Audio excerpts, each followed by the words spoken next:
মানে চাওক দুৰ্বল শক্তিশালী এই মন্তব্য আপোনাৰ চাৰ্জশ্বিটৰ কমপ্লিট কপি যিটো আছে আপোনাৰ 12,000 পৃষ্ঠাৰ ভিতৰত আমি যিটো জানো 300-400 পেজ ভাইটেল। গতিকে এটলিষ্ট সেই 300-400 পেজৰ চাৰ্টিফাইড কপিটো পোৱাৰ পিছতহে মানে আমি ডাঠি মানে কথা ক'ব পাৰোঁ। কিন্তু এতিয়াও কথা ক'বৰ কাৰণে বা মন্তব্য দিবৰ কাৰণে আপোনাৰ যিখিনি দিছে সেইটো এটা এজাম্পশ্যনহে কৰিব পাৰোঁ, কিন্তু সেইটো অথেণ্টিক ডকুমেণ্ট বুলি আমি ক'ব নোৱাৰোঁ। গতিকে ইয়াতে আপোনাৰ চাওক যিখিনি বস্তু আপোনালোকে যেনেকৈ পাইছে সংবাদ মাধ্যমৰ মানুহে, ময়ো সেই সংবাদ মাধ্যমৰ থ্ৰু দিয়ে মোক পেজকেইটা প্ৰভাইড কৰিছে আপোনাৰ। গতিকে এতিয়া কথাটো হ'ল এই পেজকেইটাৰ পৰা পঢ়ি পেলাই মই এটা বস্তু দেখিছোঁ যে একিউজ 7জনক অভিযুক্ত কৰিছে আৰু প্ৰত্যেকে কি কৰিছে আপোনাৰ। ধৰি লওক একিউজ নাম্বাৰ 1 সিদ্ধাৰ্থ শৰ্মাই কি কৰিছে, একিউজ নাম্বাৰ 2 আপোনাৰ অমৃত শ্যাম কানু মহন্তই কি কৰিছে, অমৃত প্ৰভা মহন্তই কি কৰিছে, সেইখিনি তেওঁলোকে কলম ৱাইজ ডেছক্ৰিপশ্যনটো দি গৈছে। গতিকে ইয়াতে যদি আমি চাব যাওঁ আপোনাৰ মানে একিউজ মেইনলি অমৃত প্ৰভা মহন্তৰ কথাটো আহিছে ইয়াতে যে তেওঁ একেলগে ৰাতি ৰুমত আছিলে সন্মানীয় জুবিন গাৰ্গ ডাঙৰীয়াৰ লগত চোৱা চিতা কৰিবৰ কাৰণে, আৰু তেওঁ কি কৰিছে অত্যাধিক মদ্যপান কৰাইছে আপোনাৰ। অত্যাধিক মদ্যপান কৰাই পেলাই মানুহজনক পিছদিনাখন সেই মদ্যপান কৰি থকা অৱস্থাতেই অসুস্থ অৱস্থাত আপোনাৰ নি পেলাই মানে পানীত সাঁতুৰিবৰ কাৰণে বাধ্য কৰিছে আপোনাৰ। তেনেকুৱা ধৰণৰ এলিগেশ্যনছটো আহিছে আৰু সেইটো কাৰণে আপোনাৰ যিটো মানে যিহেতু হত্যাৰে ষড়যন্ত্ৰ আপোনাৰ ছেকশ্যন 61(2) যিটো লগাইছে আপোনাৰ, it is a call criminal conspiracy. গতিকে ক্ৰিমিনেল কনস্পিৰেচিটো কৰিছে for the purpose of to murder him. গতিকে প্ৰত্যেকৰে এগেইনষ্টে আহিছে। সিদ্ধাৰ্থ শৰ্মাৰ বিষয়ে স্পেচিফিকেলি আহিছে যে তেওঁ যিহেতু মেনেজাৰ আছিলে, গতিকে মেনেজাৰজনৰ যিখিনি দায়িত্ব সম্পূৰ্ণৰূপে সুচাৰুৰূপে পালন কৰিব লাগিছিলে, ধৰক মেডিকেল কণ্ডিশ্যনটো জনাব লাগিছিলে, যেতিয়া তেওঁ বাহিৰৰ ৰাষ্ট্ৰত গৈছে তাতে যিকেইজন কনচাৰ্ণ এজেঞ্চি আছে তাত জনাব লাগিছিলে, বা তেওঁৰ মেডিকেল চাৰ্টিফিকেট যিখন আছিলে, ইপিলিপচি যে আছিলে আগতে, পানী আৰু জুইৰ পৰা যে দূৰত থাকিব লাগিছিলে, এই কথাবোৰ জনাব লাগিছিলে। ইয়থ পাৰ্টি যোনে অৰ্গেনাইজ কৰিছিলে যে পানীত সাঁতুৰিব নোৱাৰে, কিন্তু সেই কথাবোৰ গোপন ৰখাৰ কাৰণে আপোনাৰ সেই ষড়যন্ত্ৰৰে এটা অংশ বুলি ধৰি লৈছে ইনভেষ্টিগেটিং এজেঞ্চিয়ে, যে এই ষড়যন্ত্ৰ কৰি পেলাই তেওঁক পানীত নি পেলাই মানে মদ খুৱাই পেলাই পানীত নি পেলাই এৰি দি পেলাই তেওঁক হত্যা কৰিছে আপোনাৰ। চাৰ্জশ্বিটৰ মানে মেইন প্ৰজেক্টশ্যনটো তেনেকৈ গৈছে। চাওক সেই কথাটোৱে আমি গোটেই চাৰ্জশ্বিটখন যেতিয়া পাম বা কোনটো সাক্ষীয়ে কেনেকৈ জবানবন্দী ইনভেষ্টিগেটিং এজেঞ্চিৰ, কাৰণ চাওক যেতিয়া পুলিচৰ ওচৰত দিয়া সাক্ষীবাদীটো কি হয় আপোনাৰ মানে এডমিচিবল এভিডেন্স বুলি আমি কোৰ্টত ধৰি ল'ব নোৱাৰোঁ।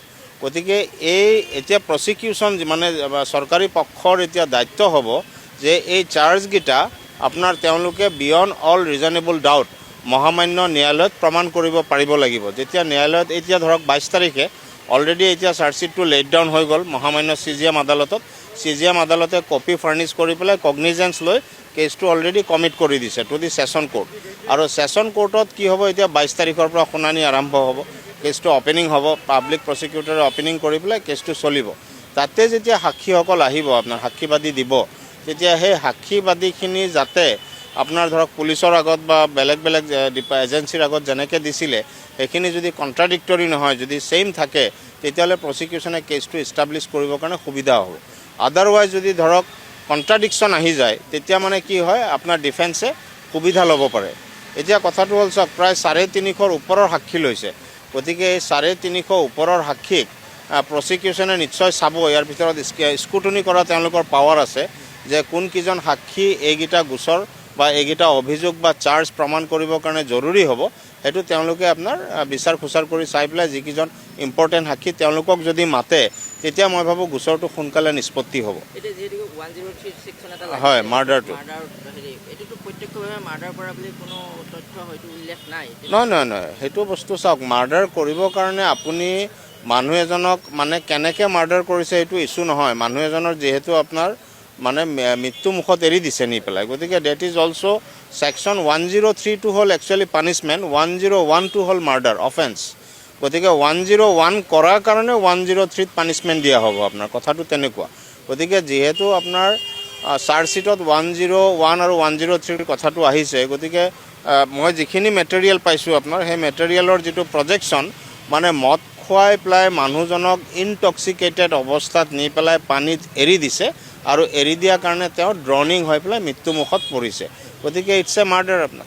না, ধাৰাটো উঠি নাযায়। এতিয়া ধৰক যেতিয়া কোৰ্টে চাৰ্জ ফ্ৰেম কৰিব আপোনাৰ, চাৰ্জ ফ্ৰেম কৰাৰ সময়তো আপোনাৰ এই গোচৰকেইটা এই ধাৰাকেইটা ইনটেক্ট থাকিব বুলি মই ভাবোঁ। যদিও আপোনাৰ ডিফেন্সৰ ফালৰ পৰা আপোনাৰ কিবা ধৰণৰ ধৰক যদি অবজেকশ্যন আহে সেইটো মই ভাবোঁ কোৰ্টে ডিছকাৰ্ড কৰিব। কিন্তু এতিয়া মেইন কথাটো হ'ল যে মই বাৰে বাৰে এটা কথাই কৈ আছোঁ আপোনালোকক যে প্ৰচিকিউশ্যনৰ এতিয়া মানে সম্পূৰ্ণ দায়িত্বটো আহিব যিজন লোক অধিবক্তা থাকিব বা যাক নিয়োগ কৰিব চৰকাৰে, গতিকে তেওঁৰ দায়িত্বটো আহি পৰিব যথেষ্ট গম্ভীৰ দায়িত্ব যে কোনো সন্দেহ নথকাকৈ যাতে এই ধাৰাসমূহ প্ৰমাণ কৰিব পাৰে কোৰ্টত। আপুনি চাওক কোৰ্টত কি হয়, কোৰ্টত আপোনাৰ ইম'শ্যন বা আৱেগৰ কোনো তাতে ভিত্তি নাই। আপুনি মহামান্য ন্যায়ালয়ে চাব যে এই ধাৰাসমূহ বা এই অভিযোগসমূহ সাক্ষীবোৰে প্ৰমাণ কৰিব পাৰিছে নে পৰা নাই। গতিকে যদি পাৰিছে তেতিয়াহ'লে নিশ্চয় আপোনাৰ যিটো শাস্তি বিধিত আছে সেইটো দিব, আৰু যদি নাপাৰে তেতিয়াহ'লেতো একুইটেল দিব লাগিব আপোনাৰ। আৰু আপুনি চাওক কোৰ্টক দুখ দি লাভ নাই। বহুতে কয় যে কোৰ্টে খালাচ দি দিলে, কোৰ্টে কেতিয়াও খালাচ নিদিয়ে। প্ৰচিকিউশ্যন আৰু ইনভেষ্টিগেটিং এজেঞ্চিৰ লেকুনাৰ কাৰণেহে একুইটেল হয় আপোনাৰ।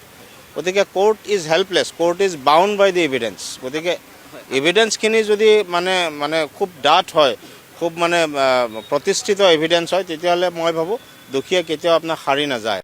আপুনি যিখিনি এতিয়ালৈকে প্ৰাৰম্ভিকভাৱে পঢ়িব হয় পাৰিছে, হয় এই প্ৰাৰম্ভিকভাৱে পোৱাখিনিৰ ওপৰত কিবা নহয়, প্ৰাৰম্ভিকভাৱে কোৱাখিনিৰ ওপৰত মন্তব্য মানে চাওক, মন্তব্যটো এতিয়া ময়ো ইয়াতে সীমাবদ্ধ ৰাখিব লাগিব।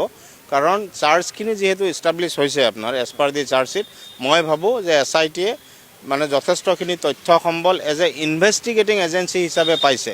এতিয়া সেই তথ্য সম্বলখিনি কোৰ্টত মানে এতিয়াতো গোটেই ইছ্যুটো আহি গ'ল কোৰ্টত।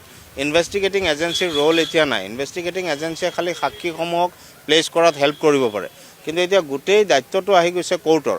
কোৰ্টত গৈ পেলাই যেতিয়া সাক্ষীবাদী দিয়া হ'ব বা সাক্ষী ল'ব, আপোনাৰ সেই সাক্ষীবাদীখিনি যদি ইনটেক্ট থাকে, আপোনাৰ ধৰক ইনভেষ্টিগেটিং এজেঞ্চিৰ তাত যেনেকৈ দিছিলে, এতিয়া ধৰি লওক উইস্কিৰ বোটলৰ কথাটো কৈছে যে শ্যামকানু মহন্তই উইস্কিৰ বোটলটো কিনি পেলাই অমুকক দিয়া বুলি ইয়াতে মই দেখা পাইছোঁ এটা পেজত। গতিকে এতিয়া সেই উইস্কিৰ বটলটো চিজ কৰিছেনে নাই, উইস্কিৰ বটলটোত কাৰোবাৰ ফিংগাৰ প্ৰিণ্টছ আছেনে নাই, গতিকে সেই বটলটো কোনখন দোকানৰ পৰা কিনিছিলে, আমি ইমানখিনিলৈকে ইনভেষ্টিগেটিং এজেঞ্চিয়ে ইনভেষ্টিগেশ্যন কৰাৰ প্ৰয়োজন আছে বুলি আমি ভাবোঁ। গতিকে এতিয়া কথাটো হ'ল তাৰপিছত চাওক য়ট যিখন আছিলে আপোনাৰ, য়টখনৰ ড্ৰাইভাৰজন বা য়টৰ যিটো ক্ৰিউ মেম্বাৰ আছিলে তেওঁলোকৰ ষ্টেটমেণ্ট আছেনে নাই। কাৰণ এইটোতো এটা বহিৰাষ্ট্ৰত হোৱা আপোনাৰ ঘটনা। গতিকে অসম পুলিচে দৌৰ মাৰি গৈ পেলাই ছিংগাপুৰত যে তুমি আহা তোমাৰ ষ্টেটমেণ্ট ল'ম সেইটো ক'ব নোৱাৰে। তাতে আপোনাৰ মিউচুৱেল লিগেল এছিষ্টেণ্ট ট্ৰিটি বুলি এখন ট্ৰিটি আছে। এনেকুৱা ধৰণৰ ঘটনা যদি ছিংগাপুৰত হয় বা এনেকুৱা ট্ৰিটি থকা কাণ্ট্ৰিৰ লগত হয়, তেতিয়াহ'লে তাৰে লোকেল পুলিচৰ হেল্প লৈ পেলাইহে আপুনি জবানবন্দী বা সাক্ষীবাদীখিনি তাৰ পৰা মিউচুৱেল লিগেল এছিষ্টেণ্টৰ ট্ৰিটিৰ থ্ৰু দি আনিব লাগে। গতিকে আমি দেখিছোঁ যেতিয়া সম্পূৰ্ণ চাৰ্জশ্বিটখন পাম তেতিয়া নিশ্চয় ক'ব পাৰিম যে তাৰ পৰা কি তথ্য পাতি সংগ্ৰহ কৰি আনিছে আপোনাৰ।